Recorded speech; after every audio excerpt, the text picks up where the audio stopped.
नमस्कार दोस्तों, स्वागत है आपका स्टडी फॉर सिविल सर्विसेज में। वीडियो को पूरा देखिए। कोई भी आपका फीडबैक है, कोई सजेशन है, तुरंत वीडियो में कमेंट करके जरूर बताइए। अच्छा लगे तो वीडियो लाइक जरूर कर लीजिए और ऐसे वीडियो लगातार फ्री में पाने के लिए चैनल को तुरंत सब्सक्राइब कर लीजिए और बेल आइकन को जरूर टैप कर लीजिए ताकि आगे भी सारे वीडियो आपको मिलते रहे। यूट्यूब में फॉलो करते हैं तो प्लीज ये वाला फ्री टेलीग्राम चैनल जरूर ज्वाइन कर लीजिएगा। सारे नोटिफिकेशन, सारे अपडेट यहीं पे आते हैं, ध्यान रखिएगा। स्टडी फॉर सिविल सर्विसेज का कोई भी पेड ग्रुप अगर आपको ज्वाइन करना है तो सिर्फ 856480969060897523864455 यही नंबर है हमारे, सिर्फ जहां पे कॉल या व्हाट्सएप कर सकते हैं। इंस्टाग्राम पे हमारा पेज जरूर फॉलो कर लीजिएगा, स्टडी फॉर सिविल .सर्विसेज है। ट्विटर पे हमको जरूर फॉलो कर लीजिएगा, @स्टडी फॉर सिविल्स है। नमस्कार दोस्तों, आप सभी का स्वागत है स्टडी फॉर एग्जाम्स में। दोस्तों, topic wise current affair series को आगे बढ़ाते हुए आज हम लोग इस वीडियो में 6 टॉपिक को कवर करेंगे।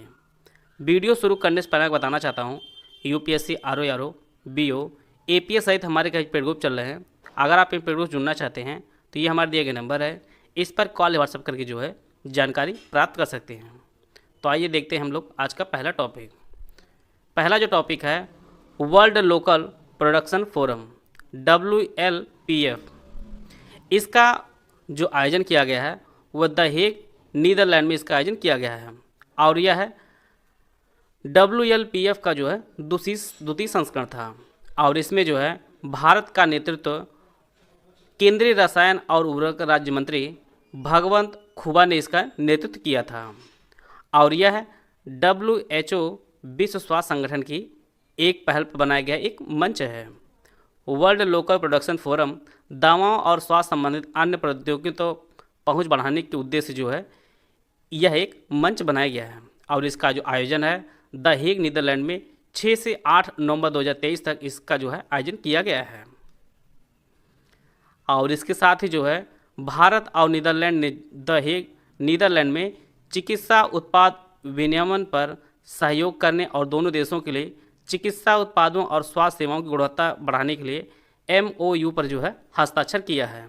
तो भारत और नीदरलैंड के मध्य जो है चिकित्सा संबंधी जो है हस्ताक्षर किया गया है एक दूसरे की जो स्वास्थ्य सेवाओं की गुणवत्ता को बढ़ाने के लिए। और वर्ल्ड लोकल प्रोडक्शन फोरम का जो द्वितीय संस्करण आयोजित किया गया है द हेग, नीदरलैंड में इसका आयोजन किया गया है और यह विश्व स्वास्थ्य संगठन की पहल बनाया गया एक मंच है। अगला जो टॉपिक है CO2 से CO रूपांतरण तकनीकी। IIT बॉम्बे ने विज्ञान और प्रौद्योगिकी विभाग द्वारा समर्थित national centre of excellence in carbon capture and utilisation को कार्बन डाइऑक्साइड से कार्बन मोनोऑक्साइड रूपांतरण तकनीक के लिए जो है पेटेंट करा लिया है। इसका मतलब है कि IIT बॉम्बे ने जो है इसको अपने के लिए जो है इसका पेटेंट करा लिया है। इसका जो शुरुआत है वह इन्होंने ही किया है। इन्होंने जो है इस तकनीक को बनाया है। इसका पेटेंट जो है IIT बॉम्बे ने करा लिया है और इसका जो उपयोग होगा वह इस्पात उद्योग में ब्लास्ट भट्टियों में लौह अयस्कों को धात्विक लोहे में परिवर्तित करने के लिए जो है कार्बन मोनोऑक्साइड का एक बहुत व्यापक पैमाने पर जो उपयोग किया जाता है। तो कार्बन डाइऑक्साइड से कार्बन मोनोऑक्साइड के रूपांतर तकनीक का जो पेटेंट जो लिया है वो आपका IIT बॉम्बे ने लिया है। चिकनगुनिया का पहला टीका।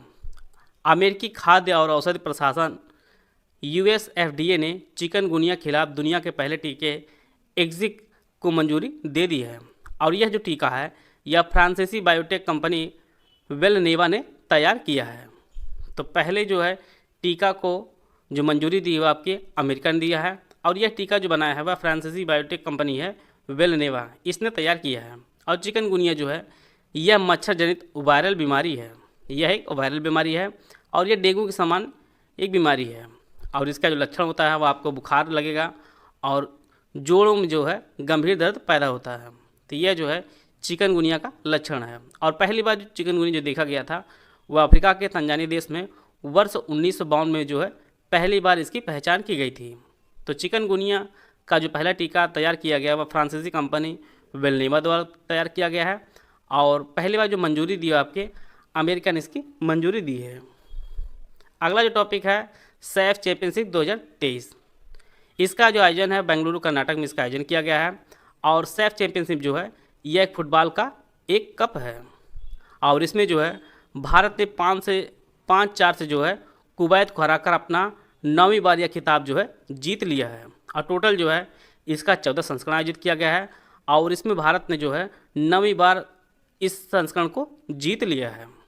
और सैफ का जो गठन वर्ष 1997 में किया गया था और इसके संस्थापक सदस्यों में बांग्लादेश, भारत, मालदीव, नेपाल, पाकिस्तान और श्रीलंका जो है इसके सदस्य थे।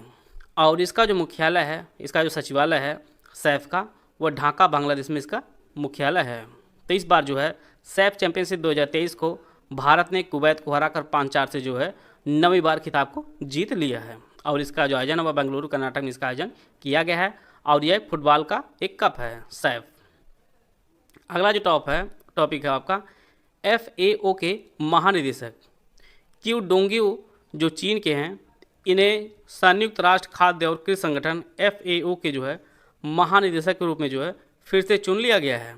इससे पहले भी जो है यह महानिदेशक पद पर थे। संयुक्त राष्ट्र खाद्य और कृषि संगठन का जो स्थापना की गई थी वह 16 अक्टूबर 1945 को इसकी स्थापना की गई थी और वर्तमान जो इसके 195 सदस्य हैं। और इसका जो मुख्यालय आपके रोम, इटली में इसका मुख्यालय है। और इसके जो महानिदेशक बनाए गए हैं वो आपके क्यू डोंगियो बनाए गए हैं और ये आपके चीन के हैं। इनके देश को जरूर आप नोट करते चलिएगा क्योंकि बड़ी पद पर ये हैं। ग्रेट इमिग्रेंट्स 2023, इस लिस्ट में जो है भारतीय मूल के एकमात्र व्यक्ति हैं अजय बंगा। अजय बंगा जो है इन्हें ग्रेट इमिग्रेंट्स 2023 की लिस्ट में जो है शामिल किया गया है। और यह वर्तमान में विश्व बैंक के 14वें अध्यक्ष के रूप में जो है चुने गए हैं। और इनका जो कार्यकाल है वह 2 जून 2023 से शुरू हुआ है और अगले 5 साल के जो है यह विश्व बैंक के अध्यक्ष पद पर रहेंगे। विश्व बैंक के वर्तमान जो सदस्य देश हैं आपके टोटल 189 सदस्य देश हैं। और विश्व बैंक जो स्थापना हुई है वो जुलाई 1944 में जो है इसकी स्थापना हुई है। जुलाई 1944 में विश्व बैंक की स्थापना हुई। इसका हेडक्वार्टर आपका वाशिंगटन DC अमेरिका में जो है विश्व बैंक का मुख्यालय है। विश्व बैंक जो है कुछ रिपोर्ट जारी करता है जिनमें ईज ऑफ डूइंग बिजनेस जारी करता था, लेकिन अब इसे जो है बंद कर दिया है। इसके साथ जो है मानव पूंजी सूचकांक वर्तमान में जारी करता है और वर्ल्ड डेवलपमेंट रिपोर्ट जो है यह विश्व बैंक जारी करता है। तो इस प्रकार जो है वर्तमान में 2 रिपोर्ट जारी करता है, एक मानव पूंजी सूचकांक, दूसरा वर्ल्ड डेवलपमेंट रिपोर्ट ये आपके विश्व बैंक जारी करता है। इसके जो 189 सदस्य देश हैं और 1944 में इसकी स्थापना हुई है और वर्तमान में अजय बंगा जो है इसके चेयरमैन। आइए हम लोग इससे रिलेटेड कुछ प्रश्नों की प्रैक्टिस करते हैं। यहाँ पर 2 स्टेटमेंट दिया गया। पहला जो स्टेटमेंट है वर्ल्ड लोकल प्रोडक्शन फोरम विश्व स्वास्थ्य संगठन की एक पहल है। दूसरा स्टेटमेंट भारत और नीदरलैंड ने नवंबर 2023 में चिकित्सा उत्पाद विनियम पर सहयोग के लिए समझौता किया है। यहाँ पर 4 ऑप्शन दिया गया, आप ऑप्शन पढ़ लीजिए। इसका जो पहला स्टेटमेंट है वो आपका सही है। वर्ल्ड लोकल प्रोडक्शन फोरम जो है ये विश्व स्वास्थ्य संगठन की एक पहल है। दूसरा स्टेटमेंट यह भी सही है, भारत और नीदरलैंड ने नवंबर 2023 में चिकित्सा उत्पाद विनियम पर सहयोग के लिए समझौता किया है। तो दोनों स्टेटमेंट आपकी सही है, इसलिए जो इसका जो ऑप्शन सी है वो आपका सही है। यहाँ पर भी 3 स्टेटमेंट दिया गया है। IIT बॉम्बे ने CO2 रूपांतरण के लिए नई तकनीक का अनावरण किया है। दूसरा जो स्टेटमेंट है अमेरिका ने चिकनगुनिया वायरस के खिलाफ पहले टीकों को मंजूरी दी है। सैफ कप 2023 को कुवैत ने भारत को हराकर जीता है। इसके लिए 3 ऑप्शन दिए गए, ऑप्शन आप लोग पढ़ लीजिए। इसका जो पहला ऑप्शन है वो आपका सही है, IIT बॉम्बे ने CO2 रूपांतरण के लिए नई तकनीक का जो है अनावरण किया है। दूसरा स्टेटमेंट यह भी सही है कि अमेरिकन चिकनगुनिया वायरस के खिलाफ जो है पहले टीके को मंजूरी दी है और यह जो टीका है यह फ्रांस ने बनाया है। इस टीके को जो है फ्रांस की कंपनी ने बनाया है और इसे जो है अमेरिका ने टीके को मंजूरी दी है। और तीसरा जो स्टेटमेंट वह गलत है। सैफ कप 2023 को जो है भारत ने जीता है। भारत ने जो है 5-4 से कुवैत को हराया है। यहाँ पर इसका उल्टा लिखा गया है, इसलिए जो है तीसरा जो स्टेटमेंट वो गलत होगा। तो भारत ने जो है 5-4 से कुवैत को हराकर सैफ कप 2023 को 9वीं बार सैफ कप को जीता है। तो केवल यहाँ पर पहला दूसरा जो है स्टेटमेंट आपका सही है। तो इसका जो ऑप्शन सी है वो आपका सही है। अगला जो प्रश्न है यहाँ पर भी 2 स्टेटमेंट है। क्यों डोंगियों को संयुक्त राष्ट्र खाद्य और कृषि संगठन FAO के महानिदेशक के रूप में चुना गया है। अजय बंगा को ग्रेट इमिग्रेंट सूची में शामिल किया गया है। ऑप्शन आप लोग पढ़ लीजिए, सही कथन की चुनाव करना आपको है। तो पहला जो स्टेटमेंट यह भी सही है, क्यों डोंगी को संयुक्त राष्ट्र खाद्य और कृषि संगठन के महानिदेशक के रूप में चुना गया है, और ये आपके चीन के हैं। और अजय बंगा को ग्रेट इमिग्रेंट्स सूची में शामिल किया गया है। तो दोनों स्टेटमेंट आपके सही है। और अजय बंगा जो है ये वर्तमान में विश्व बैंक के चेयरमैन हैं, और इनका जो कार्यकाल वह टोटल जो है अगले 5 साल के लिए इनका कार्यकाल है। तो दोनों स्टेटमेंट आपके सही हैं। तो आशा है आप सभी को बहुत कुछ जानने को मिला होगा। मिलते हैं नेक्स्ट वीडियो में, तब तक के लिए जय हिंद, जय भारत।